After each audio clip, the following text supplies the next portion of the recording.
कडे मुसळधार पावसामुळे उल्हास नदी दुथडी भरून वाहते। वांगडीजवळच्या कुडसावरे पूल पाण्याखाली गेलाय। यामुळे वांगडीहून कान्होरे, काराव आणि इंदगावकडे जाणारी वाहतूक ठप्प झाली। पूरस्थिती लक्षात घेता वाहन चालकांनी आणि स्थानिकांनी पाण्यातून जाण्याचं कोणतेही धाडस करू नये असं आवाहन प्रशासनानं केलंय। पूलही पाण्याखाली गेलाय। अपडेट्स घेऊयात आमचे प्रतिनिधी मयुरेश कडे यांच्याकडून। मयुरेश, उल्हास नदी आणि नदीवरचा पूलही पाण्याखाली गेलाय, त्यामुळे वांगडी परिसरातल्या नागरिकांना सतर्कतेचा इशारा देण्यात आल्याचं कळतंय।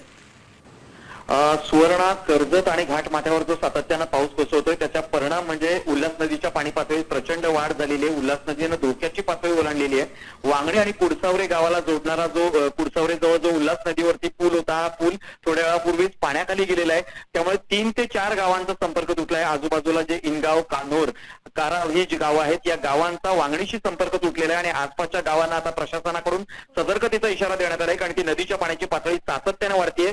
या परिसरामध्ये पावसाचा जोर जरी ओसरला असला तरी अद्यापही कर्जत आणि घाटमाथ्यावर पाऊस पडतोय आणि त्याचाच परिणाम म्हणून उल्हास नदीच्या पाण्याची पातळी सातत्याने वाढते। आता बदलापूरमध्ये सुद्धा पुन्हा एकदा प्रशासनाने सतर्क जारी केलेलं आहे। नागरिकांना सतर्क राहण्याचं आवाहन केलं जाते। सुवर्णा, धन्यवाद मयुरेश संपूर्ण माहितीसाठी।